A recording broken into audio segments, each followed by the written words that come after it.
के लिए निकालता है, अतिथि को भोजन कराता है, उसकी गृहस्थी पावन हो जाती है, गृहस्थ धर्म उसका पावन हो जाता है।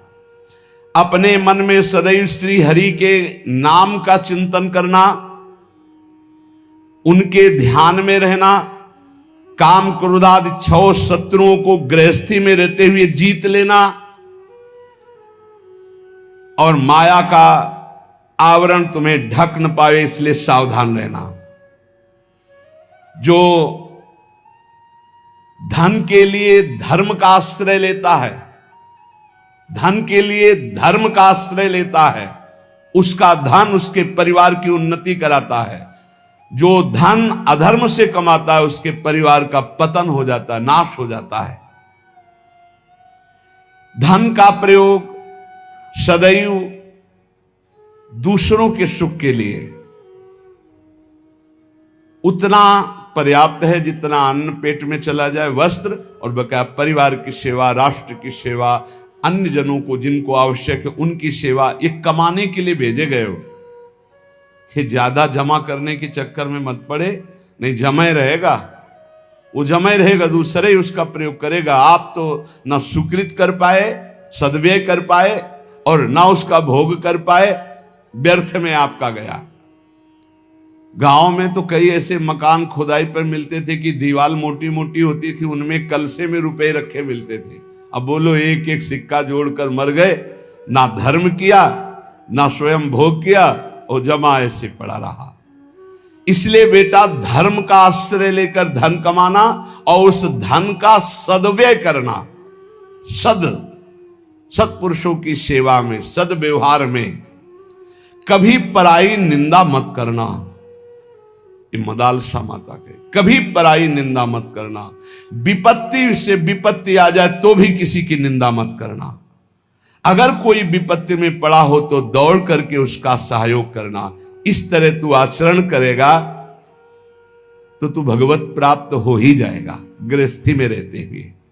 संगः सर्वात्मना त्याज्यः सचेतुम न शक्यते शाश्वतभी सकर्तव्यः शताम संगो हि भेषजम कामा सर्वात्मना हेयो हातुम चेत् शक्यते नशः मुमुक्षाम प्रति तत्कार्यम सैव तस्यापि भेषजम।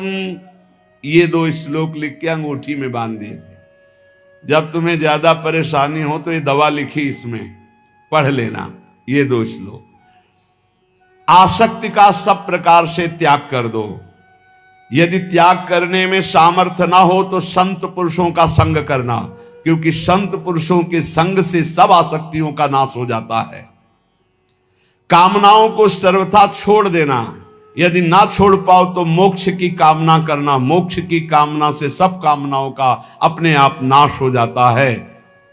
और मुमुक्षता, मोक्ष की इच्छा जब जागृत हुई, माया का नाश हो जाता है और वो भगवत प्राप्त हो जाता है। अब मैं मुक्त होना चाहता हूं संसार से। मदालसा जी ने अपने समस्त पुत्रों को भगवत प्राप्ति कराई। जो उपासक भगवत तत्व में स्थित होना चाहता है तो गुरु शुश्रूषणम सत्यम अक्रोधो दानमेव च एतच्चतुष्टयम् ब्रह्मन् शिष्टाचारेषु नित्यदा। जैसे शब्द सुने गए और वो हृदय में जाकर हमारी व्याकुलता पैदा कर दें। जैसे आज सुना कि तू देह नहीं, शुद्ध बुद्ध आत्म तत्व है, हर विकार इससे मिटाया जा सकता है। पर वो टिके कैसे? वो शब्द हमारे अंदर जाकर के टिके कैसे? तो कह रहे ये चार बातें जिनमें हैं तो परमार्थ के शब्द अंदर गूंजने लगते हैं और उसका परिवर्तन कर देते हैं। सबसे पहले संत कृपा होती है, तभी वो शब्द हमको सुनने को मिलते हैं। कभी कभी ऐसा होता है कि पूर्ण भ्रष्ट आदमी के कान में भी जो भगवान के भजन में मगन संत जन है, उनकी जब बातें पड़ती तो जबरदस्ती उनका परिवर्तन कर देती है। उनका पावर जो भजन का है, कृपा का है गुरुजनों के, वो शब्द के साथ जाता है और जीव का परिवर्तन कर देता है। पर उससे आगे बढ़ने के लिए, जैसे देखा गया 4-6 महीने तो ठीक चला, हम फिर फिसल गए। वो उनके वचन का पावर आपको बिल्कुल नार की स्थिति से ऊपर उठाया था। अब आपको संभल के चलना पड़ेगा। ऐसा नहीं कि जीवन भर बस वो काम कर जाएगा, नहीं, एक बार आपको निकाल के अब फिर दलदल में गिरोगे जाके तुम मरो। आगे ठीक से चलो। ठीक से कैसे चल पाएंगे? तो कह रहे गुरु शुश्रूषणम सत्य मक्रोधो दान में वच। शिष्टाचार की यहां व्याख्या नहीं कर रहे गुरु शुश्रूषण, यहां कह रहे गुरुदेव को समर्पित होकर उनकी सेवा के द्वारा जो हमारे अंदर गंभीरता आती है, सहनशीलता आती है, भागवतिक सद्गुण आते हैं, वही हमको इस मलिन माया के आकर्षण से बचाते हैं। जब हम गुरु सेवा में, तो फिर ये प्रश्न आ जाता है कि क्या सबको कहां इतना टाइम है और गुरु को इतना टाइम कहां है कि सबकी सेवा ले? तो गुरु सेवा आज्ञा होती है, आज्ञा। ये जो सत्संग हो रहा है, ये जो एकांतिक हो रहा है, ये जो आपको उपदेश मिल रहे हैं, इनका पालन करना ही गुरु सेवा है। हाँ, प्रगट में अवसर मिल जाए किसी को कि कोई संत हैं, बीमार हैं, या वस्त्र धो देना है, औषधि दे देना है, भोजन दे देना है, ये बाह्य शरीर की सेवा है। आंतरिक गुरु सेवा है उनकी आज्ञा का, और ये सब कोई कर सकता है, आज्ञा पालन। कह रहे गुरु शुश्रूषणम, गुरु सेवा। इसीलिए शुद्ध ज्ञान प्रकाशित नहीं हो पाता, क्योंकि आज स्वयं सब गुरु बन जाते हैं। गुरु के अधीनता, गुरु सेवा, ये बहुत बहुत दुर्लभ बात है। धन्य है वो जो अपने गुरुजनों की आज्ञा में चलते हैं। नहीं, यहां सब प्रारंभ से ही मान के भोक्ता बन जाते हैं। प्रारंभ से ही गुरुगिरी हृदय में आ जाती कि मैं, वो बिगड़ गया। जब जीवन भर गुरुदेव की आज्ञा में रहा जाता है, तो उसके हृदय में गुरु तत्व स्वयं प्रकाशित हो जाता है। जब गुरु तत्व प्रकाशित हो जाता है, तो जानत तुम्हें हो जाए, उसमें फिर ब्रह्मविद ब्रह्मवि भवति, उसमें कोई फिर फर्क नहीं पड़ेगा। पहले महापुरुषों की सेवा में जीवन समर्पित किया जाता है। वेद का सार भाव है सत्य, और वो सत्य जागृत होता है गुरु सेवा परायण में। शास्त्र ज्ञान आपको हो जाएगा, मानते हैं आप प्रवचन कर सकते हो, लेकिन ब्रह्म बोध नहीं होगा। इसलिए वेद स्पष्ट कहता है, नायम आत्मा प्रवचनेन लभ्या न मेधया न बहुना श्रुतेन। ना प्रवचन करने वाले को आत्मबोध होता है, न बहुत सुनने वाले को आत्मबोध होता है, ना बहुत बुद्धिमान को होता है। बोले किसको होता है? बोले आत्मा जिसको वर्ण कर, जो गुरु सेवा। और फिर कह रहे हैं सत्य। सत्य भगवान का नाम है। जो भगवान नाम जप करते हैं, जो सद आचरण करते हैं, शास्त्र विरुद्ध आचरण असद आचरण है, और शास्त्र के अनुकूल आचरण सद आचरण है। सद आचरण, सद भाषण, सद चिंतन, उसे सत्य कहते हैं। जिसका वचन, कर्म और मन संकल्प विकल्प आदि सत्य के अंतर्गत करे, वही सत्य है। और मक्रोधो, जब आपका साधन बनेगा तो आपको गुस्सा आने लगेगी। ये अनुभव की बात कह रहा हूं। जब ठीक साधन बनेगा तो बिल्कुल चिड़चिड़ाहट स्वभाव में आने लगेगी, असहनशीलता। बस इसी को समन कर जाना है सहनशीलता के द्वारा। थोड़ी सी भी बात सहन नहीं होती, वो एकदम क्रोध करने लगता है, क्योंकि उसके अंदर ऊर्जा शक्ति का संचार होता है, पावर बढ़ता है भजन से। और पावर बढ़ता है तो फिर नम्रता के द्वारा, सहनशीलता के द्वारा, तितिक्षा के द्वारा, क्षमा के द्वारा इस पावर को बचाया जाता है, पचाया जाता है। नहीं तो बहुत जल्दी छीन हो जाता है। आप देख लेना, सही भजन चल रहा है, ठीक आचरण है आपके, तो पहला दोष पैदा होगा ये असहनशीलता।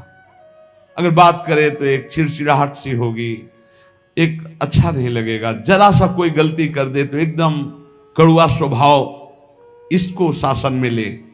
ये होता है, खुद अनुभव की बात कह रहा हूं, होता है। इसलिए कहा कि गुरुजनों की सेवा, सत्य आचरण, सत्य भाषण, सत्य विचार, और फिर कहा मक्रोध हो, अक्रोध, क्रोध ना करना। क्रोध के बहुत से आपके सामने उपाय भेजे जाएंगे जिससे आपको गुस्सा आ जाए, पर आप गुस्सा न कीजिएगा, नहीं तो आपका जो भागवतिक पावर बना है वो क्षय हो जाएगा। बाबा तो इतनी जोर की बात, उड़िया बाबा कहते हैं कि यदि क्षय करना है किसी को तो गुस्सा दिला दो, किसी के तप को क्षय करना है तो उसे गुस्सा दिला दो, और वो गुस्सा हो गया तो 1 महीने के भजन की ऊर्जा शक्ति क्षीण हो जाएगी। भजन तो नष्ट नहीं होता, लेकिन उससे जो अनुभूति होनी चाहिए वो नहीं होगी। सोचो, साल में 12 बार गुस्सा कर लिए तो बचा क्या आपके पास? इसलिए कौन सी दो रहा है, कहां अनुभूतियां हो रही? सहनशीलता के द्वारा क्रोध का त्याग कर दे, गुस्सा त्याग कर दे। बहुत जल्दी गुस्सा आती, और गुस्सा आते ही मन में प्रतिकूल चिंतन होने लगता है। भजन है और प्रतिकूल चिंतन हुआ, कहीं हो गया तो तुम्हारा भजन रुक जाएगा, तुम्हारा भजन का प्रभाव क्षीण हो जाएगा, आगे भजन की उन्नति नहीं होगी। इसलिए बहुत संभल के किसी से गुस्सा मत करो। और आएगा गुस्सा, माया ऐसे संयोग भेजेगी कि गुस्सा आ जाए, पक्का सहन कर जाओ। बहुत कठिन है सहन करना। अच्छा, आप जा रहे हो, कोई थूक दे आपके ऊपर, अरे 1 बार थूक दे, 2 बार थूक दे, 100 बार थूका एकनाथ जी के ऊपर। वो गंगा स्नान करके, गोदावरी जी का या गोमती जो भी वहां हो, महाराष्ट्र में कौन है, गोदावरी गंगा, तो वहां स्नान करके और बार बार ऊपर से गली में थूक देता। 100 बार थूका, नीचे उतर कर आया, साष्टांग दंडवत हुआ, गलती हुई, 100 बार थूका। बोले भैया तेरे जैसा कृपालु कौन होगा, 1 दिन में 100 बार स्नान करवा दिया, वैसे 1 दिन में 1 बार होता, लेकिन 100 बार तेरी कृपा से हो। बिल्कुल गुस्सा नहीं आया। कुछ लोगों ने तो पैसा दे के एक आदमी को लगाया, एक पंडित जी थे, उनसे कहा कि अगर आप एकनाथ जी को गुस्सा दिला दें तो इतनी आपको मुद्रा दे देंगे। घर गए तो अतिथि आए, उन्होंने सम्मान किया। जब उनकी पत्नी परोसने लगी तो पीठ में चढ़ गए, कुछ तो गुस्सा आएगा इनको। तो उनका बहुत संभाल के देखो, पीठ से गिरने ना पावे, इनको कोई कष्ट ना होने पावे, संभाल के। पत्नी का हम पहले से सावधान है, आप चिंता मत करो। तो उन्होंने सोचा ये तो फिर भी क्रोध, कितना उन्होंने उपद्रव किया। जब उपद्रव से बिल्कुल गुस्सा नहीं तो उनका थोड़ा गुस्सा हो जाते तो मुझे वो इतनी मुद्रा देकर भेजा गया। बोले भैया क्षमा करो, पहले बता देते कि हम मुद्रा के कारण आए हैं तो हम थोड़ी गुस्सा दिखा देते, जिससे तुम्हें मुद्रा मिल जाती। क्रोध नाम की चीज नहीं। जिन महापुरुषों ने भगवत साक्षात्कार किया, अक्रोध रहे हो, क्रोध नहीं। क्रोध होने से तप क्षीण हो जाता है।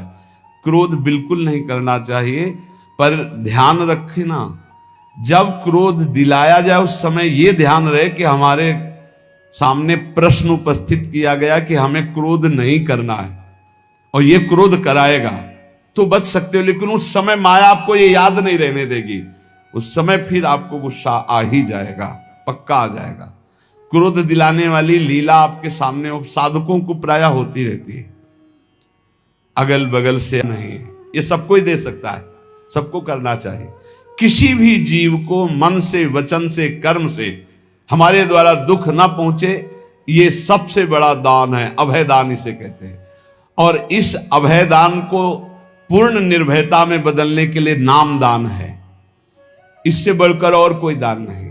नाम दान, किसी को भी नाम सुनाना, राधा राधा, जब हम जोर जोर से बोलते जय जय श्री राधे श्याम, तो सबके कानों में नाम पड़ता है और उस नाम का हमें पुण्य मिलता है, हमारा भजन आगे बढ़ता है। इसलिए जोर जोर से नाम कीर्तन हो रहा है, जहां से आप गुजर रहे हो वहां। और जब कभी कहीं भी बैठे हो, बातचीत हो, तो बीच बीच में अभ्यास बना लो, राधा, अच्छा राधा राधा राधा राधा, अच्छा ऐसे बात करना सीखो।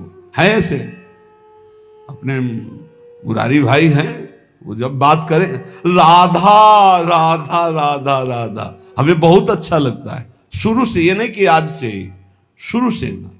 जब कोई बात विनोद की हुई या कोई भी बात हुई या कोई आश्चर्यमय बात, राधा राधा राधा, ये बहुत अच्छा स्वभाव है।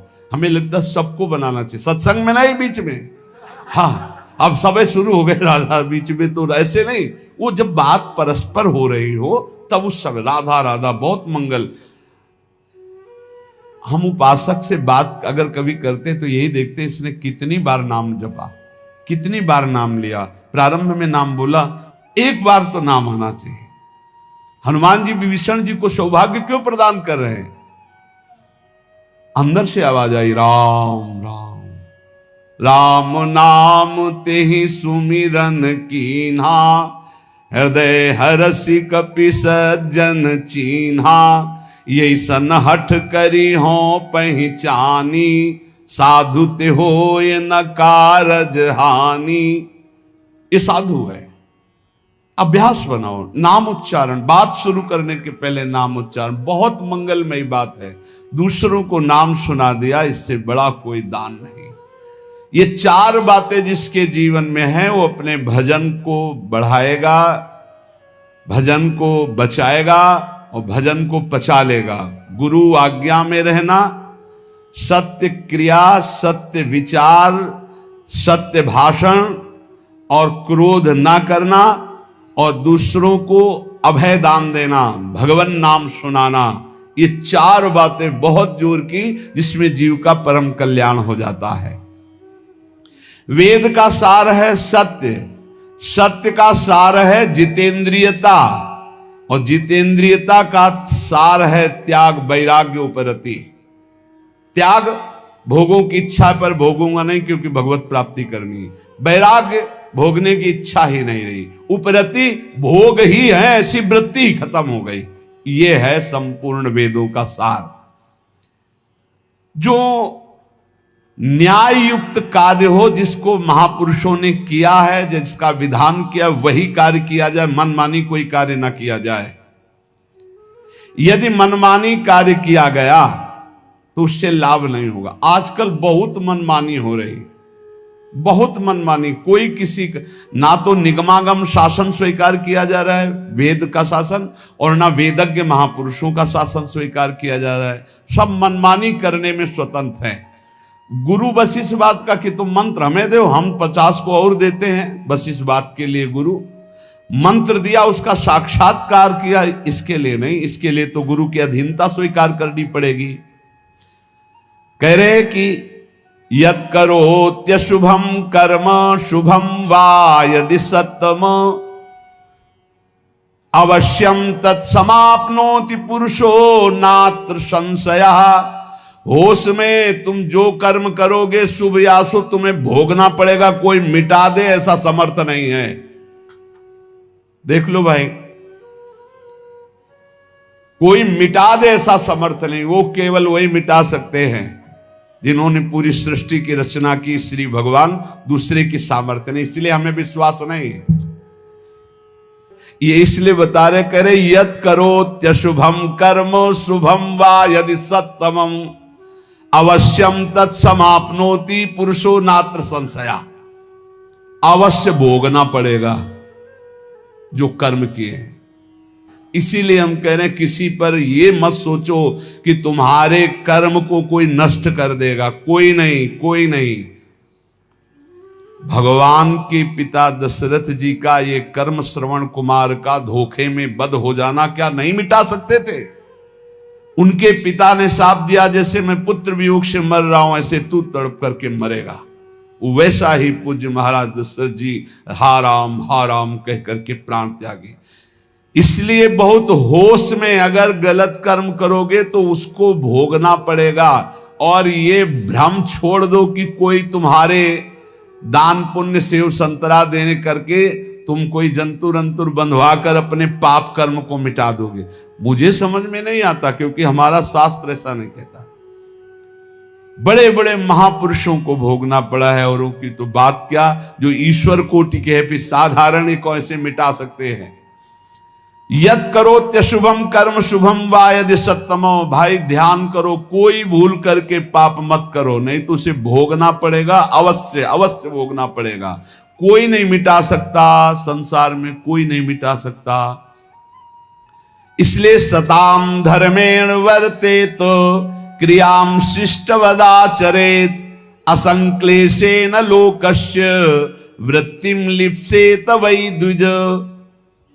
जो सत्पुरुषों ने आचरण किए हैं, जो सत्पुरुषों ने आचरण का विधान किया है, उसके अनुसार जो आचरण करता है वो धर्म है, और धर्म करने वाला कभी दुखी नहीं होता। तो आप कहोगे धर्मराज युधिष्ठिर को 12 वर्ष का वनवास, 1 वर्ष का अज्ञातवास मिला, धर्म करना क्या? वो तो धर्मराज हैं। तो जुआ खेलना अधर्म है, उपहास करना किसी का अधर्म है, किसी को नीचा दिखाना अधर्म है, अधर्मियों की सभा में बैठना अधर्म है। कई तरह की बातों का अधर्म होता है। जान रहे हैं कि महाराज धृतराष्ट्र इस समय अधर्म से युक्त हैं, तो उनकी आज्ञा का पालन नहीं करना चाहिए। जान रहे हैं कि छल कपट अधर्मी शकुनी है, पासा वो चल रहा है, जीत उनकी हो रही, खुला अधर्म, खुला अधर्म का खेल हो रहा, कैसे स्वीकार कर लिया? और द्वित कीड़ा अधर्म है। मदिरा पीना, व्यभिचार करना, मांस खाना, द्वित कीड़ा करना, ये सब एक लाइन में रखा गया है। इसीलिए महाराज को 12 वर्ष का वनवास, 1 वर्ष का अज्ञातवास भोगना पड़ा। सत्पुरुषों द्वारा पालित धर्म के अनुसार बर्ताव करे। जो संत पुरुष आचरण करने का विधान करते हैं, शास्त्र विधान करता है, वैसे ही कभी दुख नहीं मिलेगा। ध्यान रखना, अधर्म करने पर ही दुख का परिणाम भोगना पड़ता है। ये जो हमारे नाना प्रकार के शारीरिक मानसिक क्लेश हैं, ये हमारे पाप कर्म का परिणाम है। भली भांति कोई भी कर्म करने के पहले विचार करो, तो अंदर से सबके भगवान सदगुरु रूप में बैठकर उत्तर देते हैं कि तुम गलत करने जा रहे हो, मत करना। दूसरे लोगों के किए हुए कर्म को देखकर मत करो। बहुत लोग ऐसा करते हैं। अब तो सब नरक जाएंगे, तुम भी जाओगे क्या? तुम सत्संगी हो, तुम्हारा विवेक जागृत होना चाहिए। सब अगर 1000 लोग हैं, 1000 गलत कर रहे हैं, तो एक सही चलो, चलो तुम अपने मार्ग पे, 1000 का अनुसरण नहीं करना। जीवन निर्वाह के लिए ऐसी वृत्ति अपनाओ जो धर्म पूर्वक हो, तो तुम सुखी रहोगे, तुम्हारा परिवार सुखी रहेगा। सब तरह से सावधान रहो कि तुम्हारे घर में अधर्म का 1 रुपया ना आने पावे। सावधान रहो। जैसे कुछ लोगों की मान्यता है कि संत जन अधर्म पचा सकते हैं। भीष्म पितामह जैसा महात्मा कोई होगा? 12 वैष्णवाचार्यों में है भीष्म जी, और अखंड बाल ब्रह्मचारी, और अखंड चिंतन करने वाले भगवान का। और दुर्योधन का अन्न खाया, उन्होंने स्वीकार किया, बताया द्रौपदी को कि उस समय मेरी बुद्धि निर्णय करने में असमर्थ थी, क्योंकि मैं दुर्योधन का अन्न खाया था। अगर अधर्म का रुपया चला जाए तो महात्मा की भी बुद्धि को कमजोर कर दे, भ्रष्ट कर दे, फिर गृहस्थों की बात क्या। अधर्म के धन से बचना चाहिए। अधर्म का अन्न जो है वो बहुत हानिकारक है। इसलिए गृहस्थी में ये लोग सोचते रुपया आना चाहिए, चाहे जैसे आवे। फिर जो रुपया आया 1 लाख, और फिर घर में जो 10 लाख निकालने का वो बनाएगा हिसाब किताब। अमुक को ये रोग हो गया, अमुक जगह ये नष्ट हो गया, अमुक ये हानि हो गई। इसलिए हमारा शास्त्र कहता है सर्वोपायस्तु लोभस्य, सब उपाय करो कि लोभ से कोई अधर्म का धन ना आ जाए तुम्हारे घर में। सावधान रहना। कितने पवित्र होते हैं पुराने लोगों के विचार। हमने देखा है, एक बार 100 रुपया का अन्न बिका और 110 रुपया आ गए। अब सोचो 100 रुपया का अन्न और 10 रुपये आ गए तो काफी लाभ की बात है। लेकिन जब वहां गिना गया घर में और 110 आया, तो जो घर के मालिक थे उन्होंने कहा बिल्कुल इसी क्षण जाओ और ये पूरा रुपया उनको दिखाओ कि इसमें 10 का एक नोट ज्यादा था, ये 100 देखो है, आपने रुपए दिए, हमारा 100 का अन्न बिका, 10 वापस करके आओ। 10 वापस करके जब आए तब धर्मात्मा पुरुष के घर में ही भगवत भजन सुख शांति किस तरह की, भले अर्थ की अव्यवस्था हो लेकिन धर्म की व्यवस्था एक अद्भुत शांति, एक अद्भुत सुख प्रदान करती। नमक रोटी खाओगे चैन से सोओगे। अगर अधर्म का भाव होता तो बोले अब हम तो बेचा है भाई, 110 आ गए, वो तो चलो 10 ज्यादा ही आ गए, वो निकलेगा कहीं ना कहीं से, किसी को परेशान करेगा। इसलिए कहा तुरंत हटाओ इसको। ये बात सत्संग में बैठा लीजिए, गृहस्थी में जो आप जन है या जो भगवत मार्ग में भी है, अधर्म का धन किसी को भी चैन शांति नहीं लेने देगा, तत्कालिक लगेगा। इतना आ गया यार सब ठीक है, सब ठीक नहीं, अब आतंक मचाएगा वो, अब दुख देगा। इसलिए उपाय करना चाहिए अपनी इंद्रियों को पावन करने वाले तप का। उपाय करना चाहिए किसी भी तरह से हमारे घर में अधर्म का धन ना आवे, इसका उपाय करना चाहिए भवसागर समुद्र से इससे पार होने का, भगवत प्राप्ति का। क्रूरता का जो अभाव, परम धर्म का आचरण, उत्तम व्रत महापुरुषों द्वारा आचरित और सर्वोत्तम ज्ञान इस समस्त पापों का नाश कर देता। सर्वोत्तम ज्ञान भगवान श्री कृष्ण चंद्र जो गीता जी में कहते हैं, हे अर्जुन, यदि तुम ज्ञान को प्राप्त हो जाओ तो तुम्हारे सारे के सारे जन्म जन्मांतर के पाप नष्ट हो जाएंगे। अपि चेदसि पापेभ्या सर्वेभ्या पाप कृतमः सर्वम ज्ञान प्लवेनैव ब्रजिनम संतिष्यसि।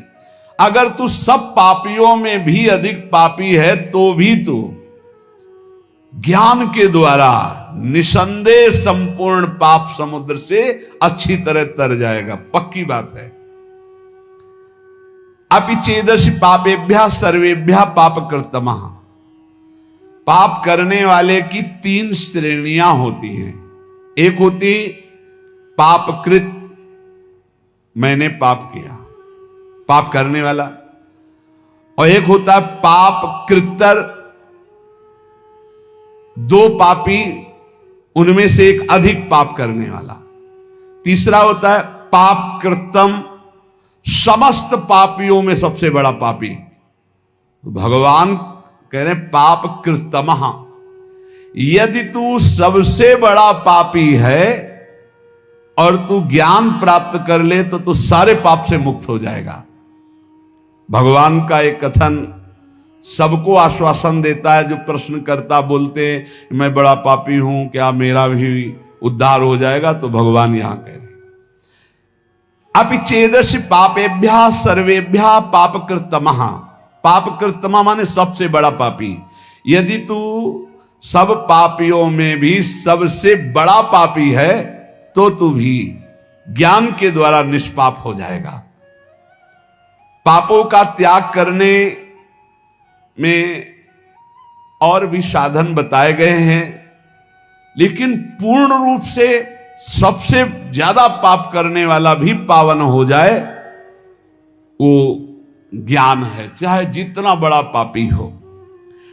वर्तमान का पाप, पुराना पाप, ये सब मिलकर भारी संकट पैदा करते, भारी दुख पैदा करते हैं। पुराने पाप बाधा रूप में आते हैं, वर्तमान का पाप जलन, डिप्रेशन, विक्षेप ये तत्काल देते हैं। पुराना पाप बाधा पहुंचाता है। आप सही ढंग से चल रहे हो भगवत मार्ग में और आया है एकदम टांग मारी के सब उलट पलट कर दिया। अब उस समय भगवान का दृढ़ भरोसा, नाम जप, तो फिर संभल सकता नहीं, ऐसी टांग मारता है बिल्कुल नष्ट ही कर देता है। पुराना पाप पूर्व जन्म का ऐसा आता है, संभल के रहना चाहिए। बड़े बड़े को देखा फिसलते हुए। वर्तमान का पाप विक्षेप पैदा करता है। जैसे आपसे कोई गलती हो गई तो अब भजन में विक्षेप पड़ेगा। आपसे वर्तमान में कोई अब अशांति पैदा हो, जो ज्यादा मनमानी आचरण करोगे तो मन संकल्प विकल्प इतना सोच में चला जाएगा कि फिर आपको लगेगा कि वो क्या कहते हैं, वही जो मानसिक रोग होता है, डिप्रेशन आ गया। ये वर्तमान के पाप, वर्तमान में आप पापाचरण कर रहे हैं इसलिए ऐसा हो जाता है। जिसे आप जानते ही नहीं कि आप पापाचरण कर रहे हैं, वो पापाचरण है। यदि वर्तमान का पाप छोड़ दे तो बुद्धि शुद्ध हो जाए, तो पूर्व के पाप को भोगने में कोई परेशानी नहीं होती। ये बात, ये जो पूर्व का पाप आता है, ये दंड रोग में आएगा, रोग रूप लेके या विक्षेप रूप के, या कोई घटना बन जाएगा पूर्व का पाप। अब उसे कैसे बचा जाता है? जैसे परमार्थ में आया, मार हाहाकार मचा दिया, उलट पुलट सब कर दिया। अब अपने को पकड़े रहना, जैसे कोई मजबूत सहारा मिल जाए हम उसको पकड़े रहें, ऐसे हमें पकड़े रहना। कुछ भी हो, चाहे मार डाले जाए, श्री जी को नहीं छोड़ेंगे, गुरु जी को नहीं छोड़ेंगे, कुछ भी हो जाए, कुछ भी हो जाए, आप पकड़े रहो, पकड़े रहो, पकड़े रहो। हवा ही निकल गई, सब खत्म, फिर ठीक। अब वो उसके विरोध में आ गया। इतने दिन भगवान का भजन किया, इतने दिन गुरु की शरण में रहे, यार कोई साथ नहीं देता, सब अपने कर्मों से भोगना ही पड़ता है, सब अपने को संभालना पड़ता है, कहीं कुछ नहीं भक्ति में। अब वो पाप आया था, गिरा के लेता चला गया। पूर्व का पाप वर्तमान का यदि पाप नहीं है तो कुछ नहीं बिगाड़ पाएगा, और वर्तमान में यदि पाप है तो वो पहले ही बुद्धि को मलिन किए हुए पूर्व का पाप आके आपको नष्ट कर देगा। यदि इस बात को समझो कि 100 वर्ष से घना अंधेरा है और वहां एक दिया चेत, भगवान कह रहे ऐसा पापी जो सब पाप खूब किए हुए हैं, स्वयं परमात्मा में तो कभी लग नहीं सकता, पापी आदमी कभी नहीं लग सकता, परंतु लग ही नहीं सकता ऐसी बात नहीं है, स्वयं से नहीं लग सकता। पाप करने वाला स्वयं से भगवान में नहीं लगता। कैसे लगता है? किसी महापुरुष का संग हो जाए, कोई प्रवचन उपदेश अचानक अनिच्छा से सुन ले। जैसे एक दिन एक भाई आए थे, वो कह रहे थे मैं बताना चाहूंगा कि मैं घोर नास्तिक, कभी किसी शास्त्र संत भगवान कोई चर्चा नहीं। पर एक दिन ऐसे ही कर रहा था तो आपका प्रवचन आया, देखें क्या नाटक हो रहा है, और खोला, बोले उस दिन से फंस गए, आज तक हम मुक्त ही नहीं हो पा रहे हैं। अब तो और कुछ देखना ही नहीं रह गया, अब तो बस इंतजार रहता है कब सत्संग पढ़े, कब एकांतिक पढ़े। बदल गया, जीवन बदल गया। क्या हुआ? भगवत शब्द कान में गए, जीवन का परिवर्तन कर दिया। बोले पापी लोग, मनुष्य जो पाप का आचरण करते हैं, वो स्वयं से भगवान में कभी नहीं लग सकते, पर लग ही नहीं सकते ऐसी बात नहीं। किसी महापुरुष का संग हो जाए या कोई ऐसी विपरीत घटना परिस्थिति घट जाए कि उसका कोई साथ ना दे, और फिर उस समय कोई उसे भगवत मार्ग बताने वाला मिल जाए, या कोई ऐसा वातावरण उसको मिल जाए जिस वातावरण में भागवतिक, ऐसे अचानक किसी कार्य से वृंदावन आया, अच्छा सत्संग हो रहा है क्या, खड़े होके सुन लिया, तो उसका तत्काल परिवर्तन हो सकता है। अन्यथा पापवंत कर सहज स्वभाव, भजन मूर्ति भाव न काऊ। पापी पुरुष का भजन में या भगवत मार्ग में या सत्संग में ऐसी कोई रुचि नहीं होती। सर्वम ज्ञान प्लवे नैव व्रजिनम संतरिष्यसि। भगवान कह रहे हैं कि बहुत पाप किए हैं, लेकिन सदगुरु की शरण में बैठ गया और गुरु ने बताया कि देख, जितने कर्म होते हैं वो सब शरीर से होते हैं। शरीर से कर्म करने का जो वेग होता है वो अंतःकरण से होता है। अंतःकरण 3 गुणों से प्रभावित होता है, रजोगुण तमोगुण आदि। उन्हीं गुणों के प्रभाव से अंतःकरण में प्रेरणा संकल्प विकल्प बनते, अंतःकरण से प्रेरित होकर शरीर से पाप बनते हैं। तू तो दृष्टा मात्र है, तेरे से कोई कर्म नहीं हुआ, तू शुद्ध बुद्ध आत्मस्वरूप है, ना तू कभी बंधा था ना कभी। ओ बात उसके बैठ गई। मूला भावे कुतः शाखा, मूल से ही काट दिया कि तू करता ही नहीं है। जे ही गुरुजनों ने ऐसा उपदेश किया तो स्वतः सिद्ध ज्ञान स्वरूप जीवात्मा है, जो भगवान का अंश है, वो ज्ञान स्वरूप है। जे ही उसको ये ज्ञान हुआ कि अरे मैं तो बड़ा भ्रम से फंसा हुआ था, अब तो शरीर से पाप होने नहीं देंगे और अंतःकरण में कोई पाप संकल्प बनने नहीं देंगे, क्योंकि अभी तक मैं समझ रहा था कि मैं ही करता हूं। अरे ये तो अंतःकरण गुणों से प्रभावित होकर गुणानुगुण वर्तन्ते मनुष्या पार्थ सर्वसा। अब नहीं, अब इस नौका में कोई छेद नहीं। ज्ञान रूपी नौका में बैठ गया, गुरु रूपी खवैया ने ऐसा डांड मारी कि भंवर से नैया पार हो गई। एक भी उसे पाप का फल नहीं भोगना पड़ेगा। ये ज्ञान का बहुत, मैं शुद्ध बुद्ध आत्मा स्वरूप हूं, ये जहां बोध हुआ, पर इसके लिए बस ये कि कोई घटना घटे उसके जीवन में, किसी संत की शरण में आ जाए या कोई सत्संग का ऐसा मिले जिसके आकर्षण होकर संत की शरण, बिना किसी महापुरुष के शरण में हुए ये ज्ञान तो हो ही नहीं सकता। और अगर ज्ञान हो जाए तो भगवान कह रहे हैं अपि चेदसि पापेभ्यः सर्वेभ्यः पापकृतमः सर्वं ज्ञान प्लवे नैव व्रजिनम संतरिष्यति। वास्तविक आप सच्ची मानिए, पाप कैसे नष्ट हो जाते हैं। जैसे स्वप्न में हमने 500 कत्ल किए, तो जब जगे तो ना भागवतिक पाप लगेगा और ना भारतीय संविधान में दंड दिया जाएगा कि स्वप्न में तुमने 500 कत्ल किए, चलो तुम्हें फांसी की सजा होगी। कभी ऐसा नहीं हो सकता। ऐसे ही उमा का हूं मैं अनुभव अपना, सत हरि भजन जगत सब सपना। जब ज्ञान हो जाता है तो जैसे स्वप्न का कहीं भी दंड नहीं मिलता, ऐसे ही जागृत अवस्था का किया हुआ कुछ भी कर्म उसको बंधन में नहीं डाल सकता, सब भस्म हो जाते हैं। भगवान की जो भक्ति है, इन्हीं के पुत्र का नाम ज्ञान है। ज्ञान वैराग्य भक्ति के पुत्र है ना। शुद्ध ज्ञान होता है भगवान के चरणों से चित्त जोड़ने से, नाम जप करने से। अगर भगवान का भजन ना हो तो शुद्ध ज्ञान नहीं हो सकता। आगे भगवान कह रहे यथैधांसि समिद्धोग्निर भस्मसात् कुरुते अर्जुन ज्ञानाग्नि सर्वकर्माणि भस्मसात् कुरुते तथा। हे अर्जुन, जैसे प्रज्वलित अग्नि ईंधनों को सर्वथा भस्म कर देती है, ऐसे ही ज्ञान रूपी अग्नि संपूर्ण कर्मों को सर्वथा भस्म कर देता।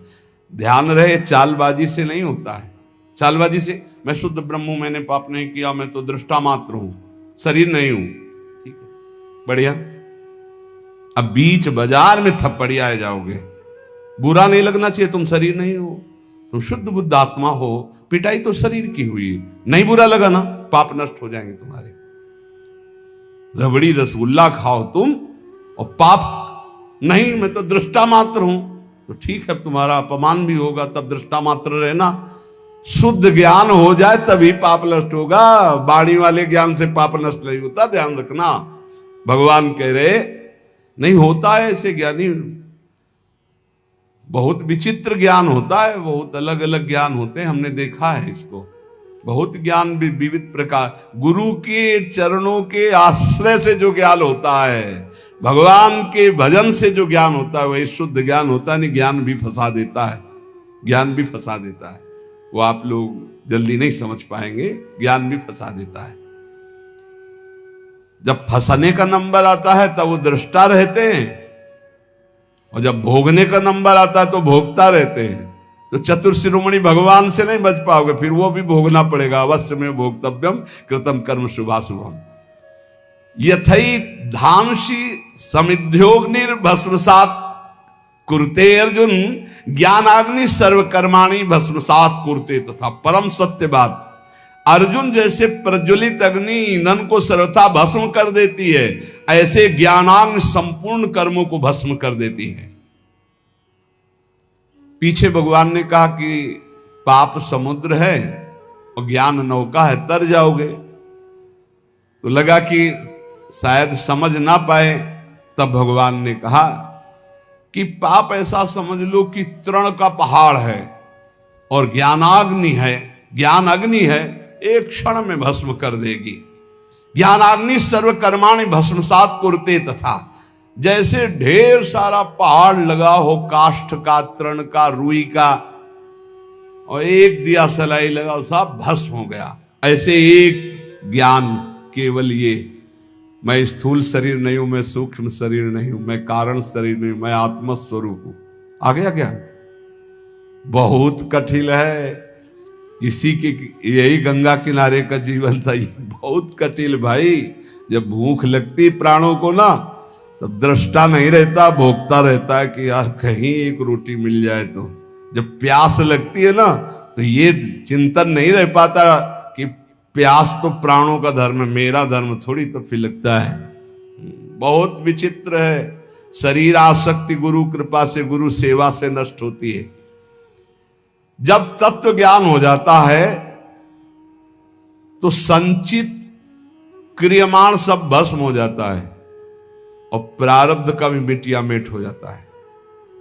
मिटिया मेट जब शरीर है नहीं है तो प्रारब्ध शरीर भोगेगा, हम तो भोगेंगे नहीं।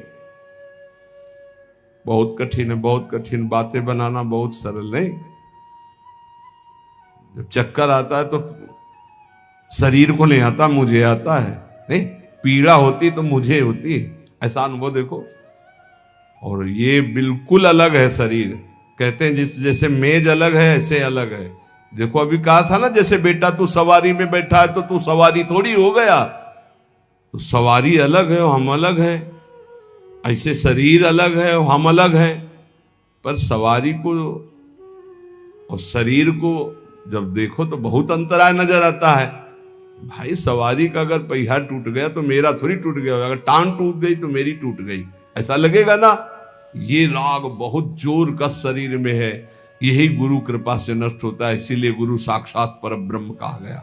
परब्रह्म परमात्मा तत्व मोते यदि गुरु ही जी जानी, कि मायाधीश की माया ने फंसा दिया और गुरु रूप में मायाधीश ने मुझे मुक्त कर दिया। ये गुरु कृपा से होता, पढ़ने लिखने से नहीं होता। अपने आप से अपने आप का बोध होता है। ये किसी करण से नहीं होता।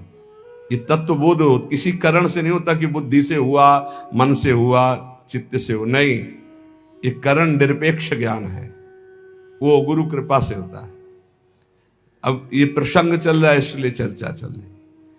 तत्व ज्ञान रूपी अग्नि संचित को, क्रियमाण को, दोनों को भस्म कर देती है, प्रारब्ध का मिटिया मेट कर देती है।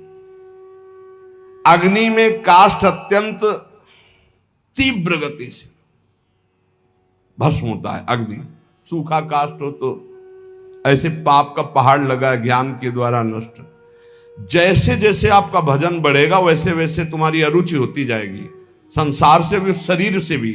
शरीर भी प्यारा नहीं, खान पान सोना जागने सब कड़ुआ लगने लगेगा।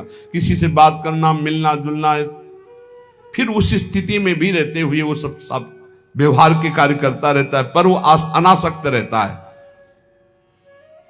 अपने शरीर से, संपूर्ण संसार से संबंध विच्छेद हो जाता है ज्ञान के द्वारा। अंदर ही संबंध विच्छेद होते ही वो अपने को ब्रह्म स्वरूप देखता है अपने आप से। अब ये कैसे समझ में आएगा? भजन करो तब अपने आप से ब्रह्म स्वरूप। जैसे एक भाई कह रहे थे कि अब हम जान गए आपको। भाई जान गए? हमें जान गए? नहीं नहीं नहीं नहीं, अपने को जान गए। भाई तुम अपने को जान गए? बोले नहीं। तो हम कहा क्या जान गए? तो पता नहीं। ये आजकल जो ज्ञान पढ़ लिया जाता है ना, और जब आंख में आंख डाल करके बात करो ना, मिला के एकदम, तब फिर वो जान गए आप। नहीं, वो अपने आप सत्य निकलेगा उस समय। जैसे नहीं होता किसी को वशीकरण कर ले, फिर वही बोलेगा जो स्थिति है इसके। वो एक इंजेक्शन लगाया जाता है जिससे सत्य बुलवाया जाता है। वो एक क्रिया होती जो सत्य बुलवाया जाता है, वो ऐसे लगा करके वैसे पूछा जाता है तो वो वही बोलता है जो उसके अंदर चलता हुआ रहता है सत्य। वो नारकोटिक है, ऐसे कुछ होता है। हाँ, ऐसे अपने यहां भी होता है। जब गुरुजन आंख में आंख डालते हैं तो परम पद कोटि बोले, नारकोटिक है, नरक वाली बात का है। वो अपने आप वही बोलेगा जो स्थिति है। अन्यथा ऐसे नहीं कह देगा हाँ, अगर हाँ है तो हाँ बोलेगा, नहीं नेत्र में नेत्र मिला के जब बात की आप ऐसा नहीं, अगर हाँ तो फिर स्वीकृति हो जाएगी हाँ है। क्रिया प्रकृति के द्वारा हो रही ज्ञान का विषय है। मैं करता नहीं हूं, भला कुछ समझ में आ रहा है ये बात? क्योंकि काशी वाली ये चर्चा है, इसलिए वृंदावन में तो समझ में नहीं आएगी। यहाँ यही समझ में आएगी, नाम जप करो, खूब नाम गुण कीर्तन करो, प्रभु का चक्र प्रसाद पाओ, ब्याज भरोसे कुंवर के सोवत पाओ। समझ में आ गई ये समझ में आ जाएगी। भगवान कह रहे हैं, इसलिए थोड़ा सुन लेते हैं।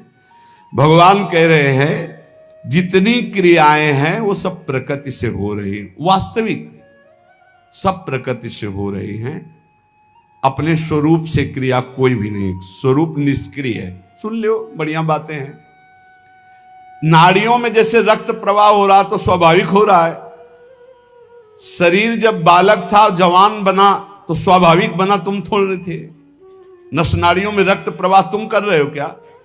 बालक अवस्था से जवानी अवस्था में शरीर गया तो तुमने किया क्या? किस तारीख को तुमने जवान बनाया शरीर को? नहीं। एक भगत जी आए थे, बोले एक लड़का हमारा भगवान का भगत है, और ऐसे कहते जा रहे थे।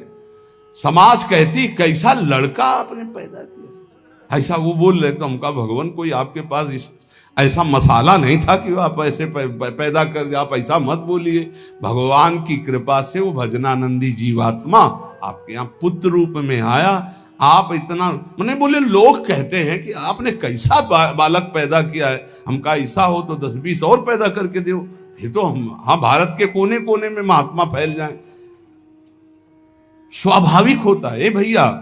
भगवान कह रहे हैं अपनी जैसे नस नाड़ियों में रक्त संचार हो रहा, तुम करते हो क्या? कोई अपनी नस नाड़ियों में रक्त संचार कर रहा है क्या? स्वाभाविक हो रहा है। बाल्यावस्था से जवानी, जवानी से बुढ़ापा तुम करते हो क्या? नहीं, स्वाभाविक हो रहा है। श्वासों का आना जाना स्वाभाविक हो रहा है। भोजन पाते हो, अंदर जाकर स्वाभाविक पच रहा है। जैसे ये सब क्रियाओं में तुम करता नहीं हो, ऐसे बाहरी क्रियाओं में भी तुम करता नहीं हो। शुभ अशुभ दोनों भी तुम्हारे द्वारा नहीं हो रही। ये सतोगुण, रजोगुण, तमोगुण की 3 माया की वृत्तियों के द्वारा हो रही। अगर ये ज्ञान हो जाए तो अभी तुम मुक्त हो जाओ कर्ता भाव से, तुम्हें कोई दंड नहीं भोगना पड़ेगा। बोले आज से हम बोल देंगे कि प्रकृति करती है, मैं थोड़ी करता हूं, फंस जाओगे। ये अंदर की वृत्ति है। अच्छाई और बुराई ये तभी तक रहती है जब तक अज्ञान रहता है, और जहां ये ज्ञान हो जाता है तो ना अच्छाई रहती ना बुराई रहती, वो ब्रह्म स्वरूप रहता है। ये जो लौकिक गुण दोष हैं दोनों से परे हो जाता है, वो गुणातीत महापुरुष हो जाता है। अगर ज्ञान की बात को लगाया जाए ऐसे व्यर्थ की क्रियाओं में कि मैं करता नहीं हूं, तो पिटाई बहुत जोर की भगवान कराते हैं। खाना पीना, चलना बैठना, देखना बोलना, ये क्रियाएं सब हो रही माया के द्वारा, तुम करता नहीं हो। ये तुम भी माया शब्द है, पर माया के प्रभाव से अपने को सब करता मान लेते नहीं। सब करता मान, कितना बढ़िया हमने गाया, कितना बढ़िया हमने बनाया, कितना बढ़िया हमने ये सब हमने। और जब कोई गलत कुछ हो जाता है तो बोले उसकी सत्ता के बिना पत्ता नहीं हिलता, तो ये गलत हुआ तो और भी पत्ते हिलेंगे। अभी पिटाई वाले पत्ते भी हिले। अच्छा किसने किया? मैंने। और बुरा किसने किया? बोले उसकी सत्ता के बिना पत्ता नहीं हिलती। तो उसकी सत्ता में नर्क भी है, रोग भी है, और कानून विभाग भी है। ये ज्ञान को समझना, बहुत इस ज्ञान का दुरुपयोग कर रहे हैं। ज्ञान को समझना है। जैसे हम श्वास लेना, भोजन पचाना, रक्त संचार करना, शरीर का बालक से जवान होना कहीं हम नहीं है, ऐसे हम किसी कर्म में भी करता नहीं है, सच्ची बात। पर माया के प्रभाव से हम अपने को कर्ता मान लिए गए। इसी कर्ता से कर्म बने, कर्म के कारण वो बंध गया, ना बंधना हुआ भी बंध गया। यद्यपि मृषा छूटति कठिनाई। यही तत्व ज्ञान गुरु के चरणों में होता है। जब गुरु के चरणों में बैठा जाता है, वो अनेक जन्मों के संचित कर्मों को भस्म कर देता है। क्योंकि सभी संचित कर्म अज्ञान के द्वारा माने गए थे, और जहां ज्ञान हुआ तो अज्ञान जो कर्मों का आश्रय था, आधार रूप था, वो अज्ञान, अहंकार, अविद्या सब भस्म हो गई। ये बहुत आनंद है। वैराग्य में जो आनंद है वो कोई त्रिभुवन पति होने पर भी नहीं जान सकता। और जो वैराग्य के बाद ज्ञान में आनंद है उसका क्या कहना, और जो बोध में आनंद है फिर उसका क्या कहना, और फिर जो प्रेम में आनंद है वो तो पूछो ही मत। ये भोगी पुरुष जान ही नहीं सकते कि त्याग में क्या, वैराग्य में क्या आनंद है, फिर ज्ञान में, फिर बोध में है। रोज नवीन उन्माद सुख का होता है, नवीन उन्माद। क्रियमाण कर्म सब अकर्म हो जाते हैं, अनंत जन्मों के संचित भस्म हो जाते हैं, और प्रारब्ध जो अनुकूल प्रतिकूल घटना लेकर के आता है वो शरीर तक रहता है, स्वरूप तक नहीं, से तीनों बेकार हो गए। क्रियमाण प्रारब्ध संचित तीनों नष्ट हो जाते हैं ये ज्ञान होने पर कि मैं आत्मस्वरूप हूं, मैं स्थूल सूक्ष्म कारण शरीर नहीं हूं। अब इसका हम सरल भाव में वर्णन करते हैं। हे प्रभु, मेरे इस स्थूल शरीर से जो क्रियाएं वो सब समर्पित, सूक्ष्म शरीर में जो संकल्प हो नाथ आपको समर्पित, मेरे स्वभाव से जो भी कर्म बन जाए वो आपको समर्पित, मैं आपका, मेरे तीनों शरीर आपके, मेरे सब कर्म आपके, और राधा राधा राधा राधा राधा। ये गीता जी के भक्ति परक शुद्ध ज्ञान हो जाएगा, शुद्ध भगवत प्राप्ति हो जाएगी, कोई विक्षेप नहीं। ये समझने के लिए तो दूसरा मार्ग है, लेकिन सरल ढंग से मेरे तीनों शरीरों से जो भी बन रहा है वो सब आपको समर्पित। हे नाथ, आपके सिवा मेरा कोई नहीं। राधा राधा राधा, ये बहुत बढ़िया ज्ञान है। इसी ज्ञान से भगवत प्राप्ति हो जाएगी, इसी से ब्रह्म बोध हो जाएगा। ज्यादा परेशान होने की जरूरत नहीं। जब भगवान की शरण में हो जाते हैं तो हम सर्व पापेभ्यो मोक्षयिष्यामि मा शुचा।